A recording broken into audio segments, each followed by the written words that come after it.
स्मिता तिवारी, हिंदी विभाग, DAV PG college. आज मैं एक बार फिर से शिव प्रसाद रुद्रकाशिकी के चर्चित उपन्यास बहती गंगा पर बात करूंगी। इससे पहले उनके वीडियो में बहती गंगा में चित्रित बनारस की संस्कृति, सभ्यता, उसकी समग्र जीवंतता पर बात हो चुकी है और इस वीडियो में हम बहती गंगा में चित्रित स्त्री जीवन के बारे में बात करेंगे। यह वीडियो बीए द्वितीय सत्र के विद्यार्थियों के लिए है। बहती गंगा उपन्यास में कुल 17 कहानियां हैं और स्त्री जीवन इस उपन्यास का विचारणीय पक्ष है। इन कहानियों में से इस उपन्यास को पढ़ते हुए हमें समूचे भारतीय समाज के स्त्री जीवन का बोध हो जाता है। इन 17 कहानियों में से यदि हम 2 कहानियां शिवनाथ बहादुर सिंह को छोड़कर शेष 15 शिवनाथ बहादुर सिंह और एक कहानी है मृषा न होई देव ऋषि बानी, तो इन 2 कहानियों को छोड़कर शेष 15 कहानियां जो है उसमें स्त्री जीवन संघर्ष का चित्रण हुआ है। पहली कहानी जो है गणपति गाइए जगवंदन, इस कहानी में रानी पन्ना का चित्रण हुआ है, जिसे राजा बलवंत सिंह के आदेश पर उसे गिरफ्तार करके रानी बनाने पर मजबूर कर दिया जाता है, रानी बनने पर। और इसमें वह एक पन्ना कहती भी है एक जगह कि अपमान, उपेक्षा और उत्पीड़न में क्या कम सुख है लाली। इन तीनों से हृदय में जो दारुण घृणा उत्पन्न होती है वह क्या परम संतोष की वस्तु नहीं। वहीं दूसरी ओर वह अपने पुत्र के होने की खुशी में कहती है कि मैं नहीं डरूंगी राजा, तुम्हारी राजनीति रानी के गर्भ से राजकुमार के जन्म पर बधाई वादन को रोक सकती है, परंतु माता को अपने पुत्र के जन्मोत्सव पर मंगल गान करने से नहीं रोक सकती। ना तुम्हारे कुटुंबी रोक सकते हैं और ना ही तुम्हारी राजनीति ही रोक सकती है। समझे, मैं बधाई गाती हूँ, बुलाओ अपने भाइयों को रोकें। कुल मिलाकर इस कहानी में राजघराने के पारिवारिक जीवन में स्त्री घुटन का चित्रण किया गया है, जहाँ स्त्री हमेशा अपमान और उपेक्षा की दृष्टि से देखी जाती है। इसकी दूसरी कहानी है घोड़े पे हौदा हाथी पे जीन, और इस कहानी में लब्दन साव की 2 पत्नियों का जिक्र है, जिसमें स्त्री को लेकर भारतीय समाज में पुरुषवादी मानसिकता का जो रूप है उसे चित्रित किया गया है। उदाहरण के रूप में साव जी के कथन को यदि हम देखें तो वो कहता है एक जगह कि बिटिया एक चिंगारी में तो तू धीरज छोड़ देहलू, जब सती होए के होई तब तू का करबू। ये ध्यान देने लायक है उसका कथन, इसको समझा जा सकता है। वहीं छोटी सहुआइन कुछ इसका विरोध करती है तो बड़ी सहुआइन कहती है कि आखिर कहलन तो अपनी ही बिटिया के ना, कोई पराये के तना ही जायदा, कहकर निपटारा कर लेती है। इस तरह हमारे भारतीय जो परिवार की एक संरचना है, पारिवारिक जीवन है, उसमें एक दूसरे के जीवन का निपटारा आपस में दिन प्रतिदिन होता रहता है। इसकी जो अगली कहानी है नागर नया जाला काला पनिया रे हरे, इस कहानी में सुंदर नाम की स्त्री का चित्रण है, जो एक प्रतिष्ठित ठाकुर की कुंवारी कन्या थी और फिर विवशतावश वह किसी तरह मिसिर महाराज की रखैल बन जाती है। सुंदर के शब्दों में हम देखें तो वो कहती है कि साल भर हुआ मैं अपनी बारी में आम बिन रही थी, जहाँ से मिसिर ने मुझे उठवा मंगाया और कस्बिन से भी बदतर बनाकर छोड़ा है। नागर जब इन बातों को जानता है तो वह मिसिर की हत्या कर देता है, और फिर भी लेकिन उसका दुख कम नहीं होता है, क्योंकि वह नागर को काले पानी की सजा हो जाती है और सुंदर जीवन भर मिर्जापुर के नार घाट में अकेली रह जाती है। उसका जीवन यापन बहुत दिनों तक मिर्जापुर निवासी के नार घाट की पगली को पैसा देकर उसे कजली गंवाने और करुणा खरीदते रहते हैं, और इस तरह से उसका जीवन व्यतीत होता है। जो इस उपन्यास की अगली कहानी है सूली ऊपर सेज पिया की, इस कहानी में मंगला गौरी का चित्रण है, एक स्त्री पात्र जिसका विवाह भंगड़ भिक्षुक से हो जाता है, लेकिन सप्तपदी के बाद दोहा न सुना पाने के कारण गौरी के मुख से निकल जाता है कि मूर्ख है।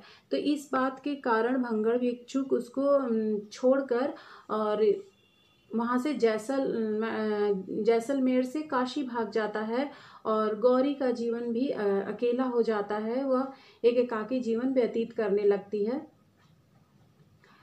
नियति पिता की मृत्यु के बाद गौरी भी अपना सब कुछ छोड़कर अपने मामा यदुनाथ के यहाँ काशी आ जाती है और पति को पाने की उसकी पूर्ण इच्छा रहती है। गौरी की लौकिक जीवन में पति से मिलने की इच्छा पूर्ण नहीं हो पाती है और वह अपने पति को जलता हुआ सुन करके अलौकिक जगत में मिलने के लिए स्वयं को आग के हवाले कर देती है और कहती है कि सूली ऊपर सेज पिया की यही विधि मिलना होए।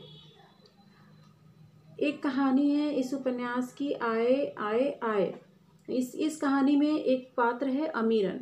अमीरन जिसका बचपन का नाम किंकिन था और उसका इसमें जीवन संघर्ष है। इस कहानी में ये किंकिन ना तो अपने बचपन के प्रियतम हंस के पास रह पाती है और ना अपने नवाब अस्करी मिर्जा के साथ। आखिर यह वेश्यापन ही उसका सहारा बनता है, लेकिन कब तक? जब तक उसका यौवन जीवित रहता है। उसके बाद तो वह घर घर तंबाकू और अफीम पहुंचाने वाली बनकर रह जाती है और इसके जीवन की सबसे बड़ी विडंबना तो यह रही कि बचपन से लेकर मृत्यु तक जिसे वह प्रेम करती है उसके साथ नहीं रह पाती है और उसकी पहचान भी एक नाम से नहीं रह गई है, बल्कि उसे लोग निमुछिए, बेहया, अधेड़, बेलौस, बुढ़े, जोगिन कहते हैं। लेकिन उसकी असली पहचान क्या है, प्रेम वह स्वयं बताती है कि मैं घर घर अलख जगाने वाली भैरवी हूँ। प्रेम के पीर में जीवन बिता देने वाली औरत का इससे और अच्छा परिचय दूसरा और नहीं हो सकता। वह कहती है कि नारी का प्रेम पुरुष को उन्नत बनाता है और पुरुष का प्रेम नारी को गिरा देता है। उसका जीवन यह गिरावट के लिए ही हुआ है। और इसकी जो अगली कहानी है, अल्लाह तेरी मस्जिद अव्वल बनी रहे, इस कहानी में भी रकिया का चित्रण है। एक रकिया स्त्री पात्र है। इस उपन्यास में सबसे जीवंत स्त्री पात्र है रकिया। वह मरकर भी मेजर बकले की जान लेती है। मेजर बकले भी अपने पत्र में लिखते हैं कि जीवन भर रकिया समाज विद्रोह पर जीती रही और अंत में राज विद्रोह करके मरी। लेकिन यह राजविद्रोह बकले का स्वयं बनाया हुआ है और रकिया जीवन भर प्रसिद्ध नारायण सिंह से प्रेम करती रही, लेकिन कभी उसे प्राप्त नहीं कर सकी। बकले से वह कहती है कि मेरी कोई इच्छा आज तक पूरी नहीं हुई, कोई कर ही नहीं सका। तुम क्या करोगे? रोम, इस कहानी में हम रोम रोम वज्रबल, इस कहानी में एक स्त्री पात्र है गोदावरी। गोदावरी का इसमें देखते हैं तो जिससे विषय में लेखक ने स्वयं लिखा है कि उसकी गिनती सुहागिनों में थी जिसका जीवन विधवाओं से भी अधिक बदतर है। तब उसने आत्महत्या का ही निश्चय किया और सर्वप्रथम उसने विष खाने की इच्छा मन में की और परंतु वह उसे मिल नहीं सका। एक गज रस्सी के अभाव में फांसी नहीं लगा सकती। छत से कूदने में उसे भय लगता था, परंतु वह इसलिए वह गंगा में डूबने चली गई। लेकिन अपने पति की बहादुरी के विषय में सुनकर वह अपना इरादा बदल देती है। उसे घर वापस चली जाती है। भारतीय नारियों की यह एक मनोदशा भी होती है जो अपने पति के शौर्य, पराक्रम और अपनी जिजीविषा को बनाए रखती है उसे सुनकर, और नहीं तो अपने प्राणों का अंत करना ही श्रेयस्कर समझती है। इसकी अगली कहानी है एही ठैया झुलनी हैरानी हो रामा। इस कहानी में दुलारी वेश्या के जीवन का चित्रण है, जिसमें वेश्या के तीज त्योहार, कजरी आदि लोकगीत यहाँ वहाँ गाती रहती है और वेश्या धर्म का निर्वाह भी करती है। लेकिन टुन्नू के अनन्य प्रेम के वशीभूत हो जाती है और कारण है कि उसके संपूर्ण जीवन में वह उसका पहला ऐसा पात्र है जो उससे एक निष्ठ और निस्वार्थ प्रेम करता है। वह बल्कि प्रेम ही नहीं करता है बल्कि उसके प्रति एक सम्मान की दृष्टि भी रखता है। और होली के अवसर पर टुन्नू दुलारी को एक खद्दर की धोती देता है, भेंट करता है और दुलारी उसे स्वीकार नहीं करना चाहती, लेकिन उसके प्रेम की निश्चलता को देखकर वह उसे स्वीकार कर लेती है। टुन्नू को गोरे सिपाही मार डालते हैं। इस बात से वह बहुत दुखी हो जाती है और अपने को समाप्त करने का ही संकल्प लेती है और इसी कारण वह गंगा में कूद जाती है। लेकिन बेनी उसे बचा लेता है। भिखारिन तारा के लाख समझाने के बाद भी वह अपने जीवन को टुन्नू के मरने के बाद व्यर्थ मानती है। अतः वह टुन्नू द्वारा भेंट की गई उसी खद्दर की धोती में फांसी लगाकर झूल जाती है। वेश्या जीवन में दर दर अपमानित एवं भोग की दृष्टि से देखी जाने वाली वेश्या औरत को इसके अतिरिक्त प्रेम की रिक्तता मिटाने का कोई दूसरा मार्ग नहीं होता है। एक छोटा लड़का झिंगुर भी बड़े प्रौढ़ भाव से कहता है कि हमें सब मालूम है कि ई कस्बिन काहे जान दे दे हल, टुनुआ के मामले में बिगड़ गई, बस अब बुढ़ौती में के पूछी, यही सोचकर वो मर गए। इस तरह की मानसिकता हमारे समाज में वेश्या जीवन के प्रति बनी बनाई होती है। राम काजू छनभंगु शरीरा, ये भी एक राम कांजू छनभंगु शरीरा, इस कहानी में तारा नाम की एक भिखारी का चित्रण है और जिसका शौहर शहाबुद्दीन शादी के पहले ही दिन आज मंदिर टूट रहा है, कल मस्जिद टूटेगी, बचाओ बचाओ के अभियान में शामिल होता है और बनारस के हिंदू और मुस्लिमों के साथ मिलकर 80 घाट पर रखी मंदिर को तोड़ने वाली बड़ी बड़ी मशीनों गंगा में फिकवा देता है।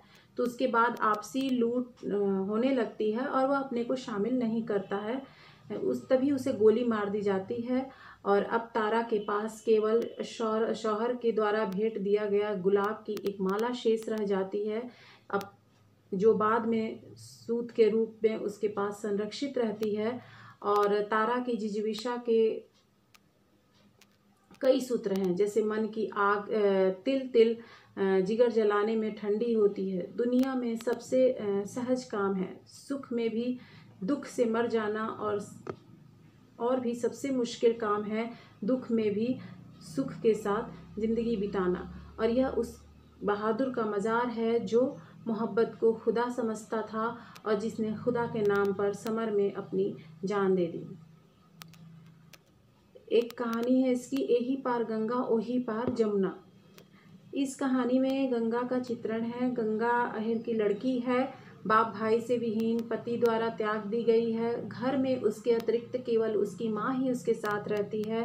ऐसी असहाय स्त्री पर मोहल्ले वालों की नज़र लेखक ने स्वयं व्यक्त की है कि उसकी एक अपेक्षित चितवन के भिखारी, मोहल्ले के बादशाह राय साहब, साधु राम से लेकर मोहल्ले भर के नौकर सिधुआ कहकर तक प्रायः सभी लोग थे।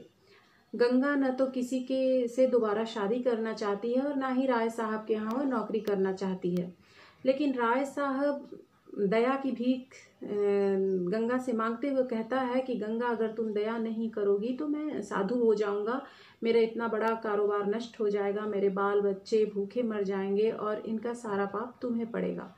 एक तरफ भावात्मक रूप से राय साहब उस पर दबाव डालता है और दूसरी तरफ उसकी माँ भी कहती है कि यदि तू राय साहब क्या नौकरी नहीं करेगी तो मैं जान दे दूंगी। इस तरह उसके ऊपर दोहरा दबाव पड़ता है और वह ये सब बेनी से, ये सारी बातें बेनी से बताती है। बेनी उसे समझाता है और उसे स्पष्ट रूप से कहता भी है कि कुछ नहीं गंगा, ना तो राय साहब साधु बनेंगे और ना ही तुम्हारी अम्मा मरेंगी। जिनको साधु बनना होता है उसे कहने की ज़रूरत नहीं होती है, वह चुपचाप चला जाता है उसे, और वह अपने सारे भी रुपए पैसे बर्तन और जितने भी सामान है सब कुछ गंगा को दे करके चुपचाप वहाँ से चला जाता है। एक कहानी है इस उपन्यास की, सभी कहानियाँ अपने आप में अलग अलग महत्व रखती हैं, महत्वपूर्ण कहानियाँ हैं।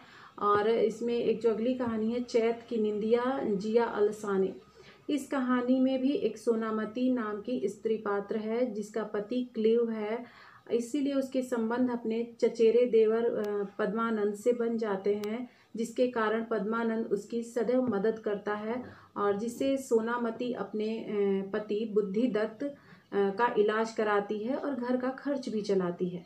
लेकिन उसका पुत्र अपनी माँ और पद्मानंद के संबंध को अनैतिक मानता है, इसीलिए वह अपनी माँ को कज्जाक कहता है और पद्मानंद पर जूता चलाता है।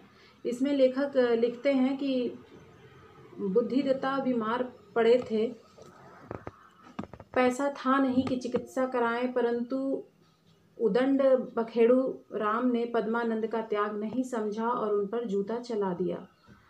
बूढ़े पद्मानंद रो पड़े। सोनामती सिहर उठी, बोली, अरे मूर्ख, जनक पर जूता। पति एवं प्रेमी के द्वंद्व पद्मावती को जीवन भर सालता है और वह एक और पति की सेवा का निर्वाह करती है और प्रेमी पद्मानंद के सहारे गृहस्थ जीवन का निर्वाह भी करती है। तो दुनिया की निगाह में भले ही सोनामती बुरी हो, लेकिन व्यक्तिगत जीवन के मर्यादा पालन में कहीं भी उससे चूक नहीं होती है।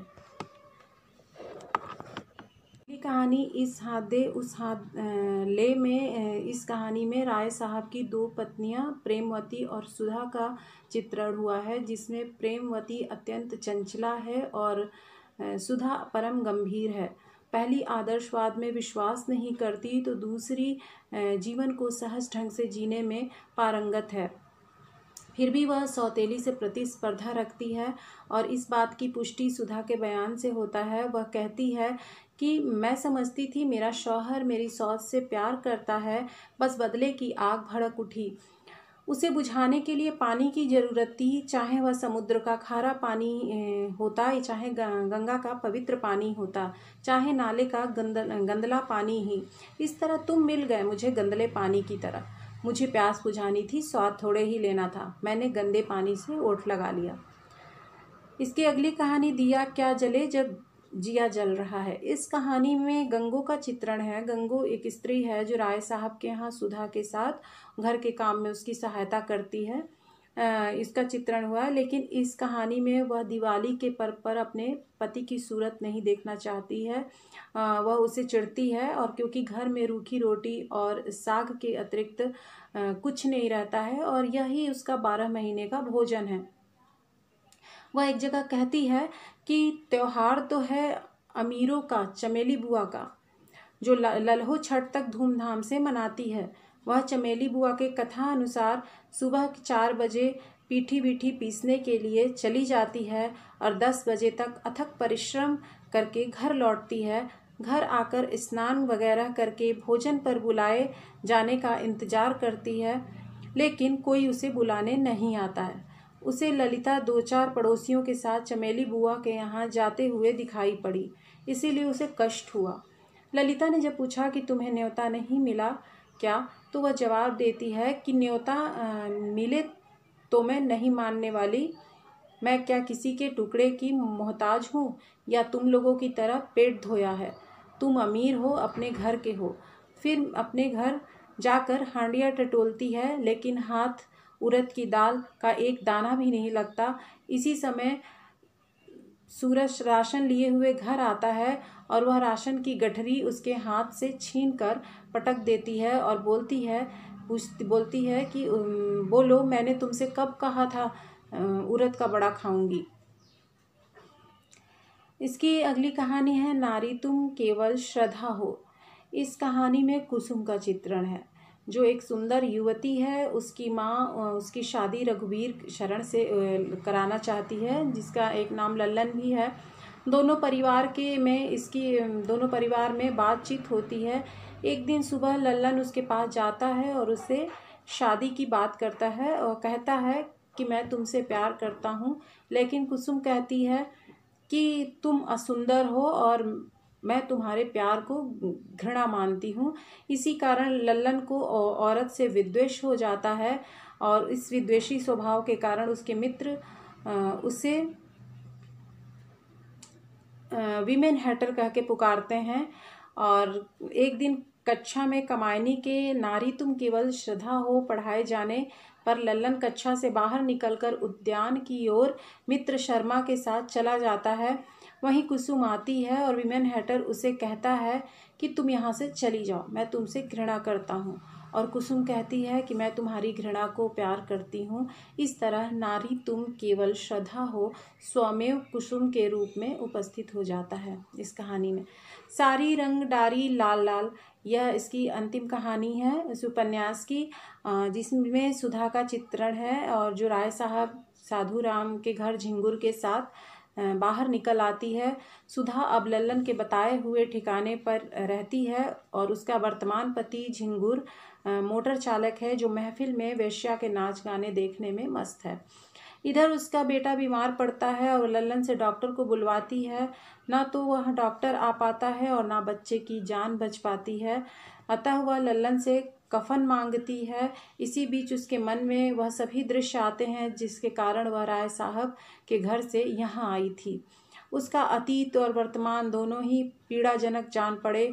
जिसके भरोसे वह राय साहब का घर छोड़कर आई वह भी उसके साथ नहीं रहा।